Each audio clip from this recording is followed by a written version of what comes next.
right? Yes. So welcome. Thank you so very much. Thank you for having me. I do a dinner series, right? And so Dinner for Eight is the name of the bigger picture, but this is a smaller part of it. But a much more exclusive part where I'm able to try and curate experiences for people.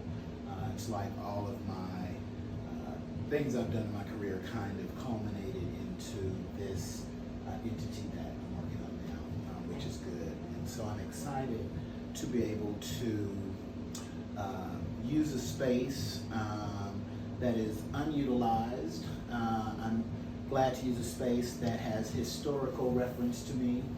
I have a great cast of people that support me, doing stuff, because I'm all over the place.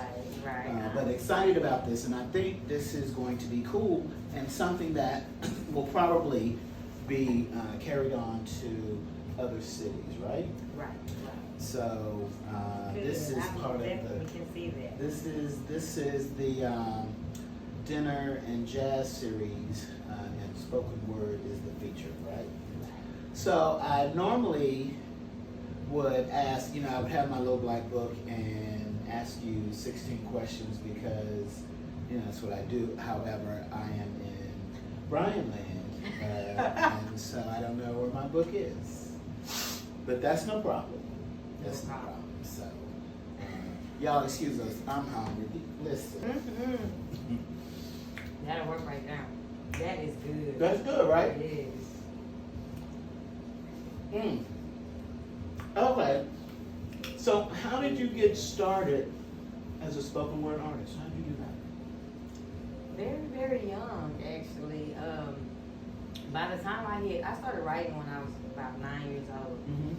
But by the time I hit high school, I was writing poetry for people's funerals, weddings. Of course, it was people that I knew, of course, but I got my first poem published in the high school book that we had going on. But started about high school, started getting out there, and I had friends like, "You gonna speak in my church this Sunday?" And I'm like, "Yeah, girl, what church is it?" So it was but it was fun for me. I got up there, and every time, my heart would beat just as fast as it beat the first time, but it never came out like this. So Really? I knew that was for me. So I don't think, like, when I saw you, it was so amazing, and it just kind of flows out, and I always think, how you remember all those words, right? Yes. It's a lot of words. It's a lot of words. It is. So take me through your process. Do you come up with like an idea, or do you, say, I'm gonna write a poem on love, or does an idea come to you or like a line or something, and I don't know, I'm just asking. Life. Okay. A lot of it happened within life, Okay. and a lot of my poetry is spoken on my own experiences. But I am truly an empath, and I can, be in someone's presence and feel how they feel in a matter of minutes. And I know it's crazy, but it is what it is. And I've had people say, can you write a poem about, a mother that has given their child up for adoption? I've never experienced that, but I can only imagine, and that's where the creativity kicks in. I can imagine, and my imagination is wild. I understand that. So you born and raised in Dallas? Dallas, Texas. Really? What high school did you go to? Molina. Really? Where's Molina? Molina is in Oak Cliff. It is off of Duncanville Road, actually, across the street from Mountain View College. Oh, okay. And I actually just dropped my daughter off there last Monday, so she is starting high school there. Is she a freshman? Yeah. Oh, fun, joy, happy. Joy. Joy, happy, happy. Mm. That's good. I met her. She's a lovely young lady. She She's is. a lovely young lady. It's so funny. I have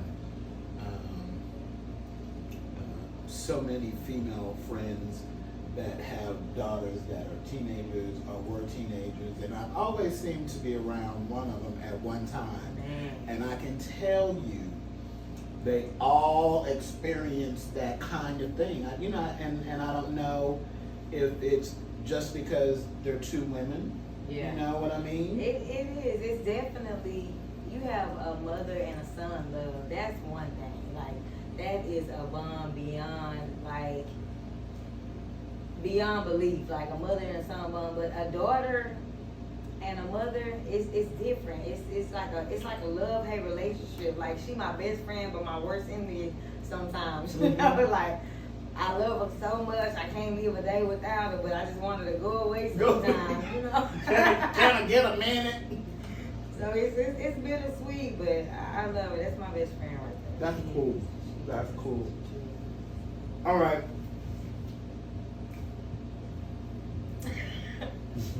So how many tattoos do you have? I stopped counting a long time ago. Really? So if you stopped counting a long time ago, you had a whole lot a long time ago. I did. I stopped counting like maybe 15, 20. Really? Yeah, because everybody else that I know, like, you know, you have people that get water So- or something, all of, you know, to take up space, but Mhm. everything that I have is individually. Everything means something. Okay. Everything means something. So you're gonna have a complete sleeve? So you're gonna have complete sleeve? I do have complete sleeves pretty much. I You have a ain't got little no more length space. size, but yeah. Does it hurt? Complete sleeves. You ain't mad Well, these are, I got a little space right there. at you. Saving it. That's what's up. I am so excited. I am. I think, you know, I worked at Busboys and Poets in Washington, D.C., and watched how they developed the poetry night and open mic and, you know, all the locations and stuff. And I actually, you know, see how important it is for people to be able to hear a word that makes them think or feel a certain way. You know, I think there's a lot of power in that. I think there's a lot of power in that. And so with, you know, what we're doing here is want to be able to continue to create experiences where people are in a safe environment. It's a certain amount of guests.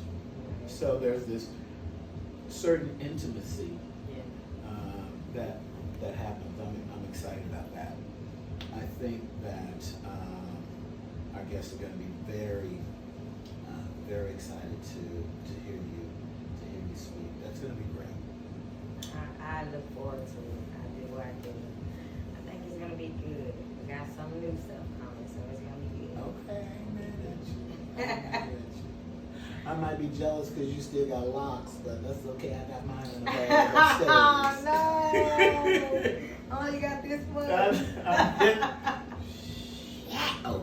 So you had locks at one I time. had locks, and I love my locks too. That's my thing. That's my thing. You miss doing that? But now, when I had hair, it was appropriate. You know, I've seen people do it and they ain't got hair. I don't really participate in that. Yes, we are in agreement. Yeah, We're in it's agreement. like walking on, that's like walking on the balls of your feet like you got on high heels. We just don't do that.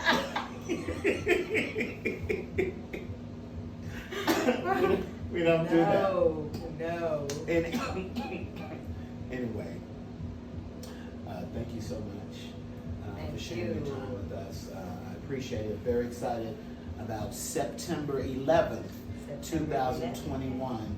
This is the new experience. You know, I saw the first September 11th 2 blocks away, and it changed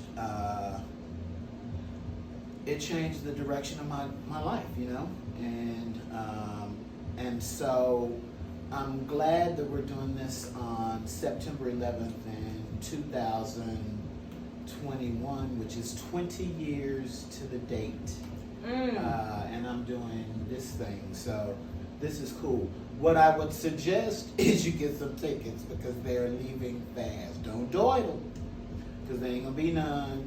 There ain't gonna be none, and then you're gonna have to, catch the next one. And I got something good for that too. So I'm just saying.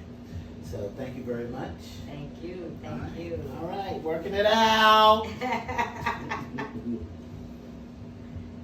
Oh, how the quesadillas? Pretty good, huh? They are so freaking good. See, I'm trying to just turn them up off camera. It's tons now.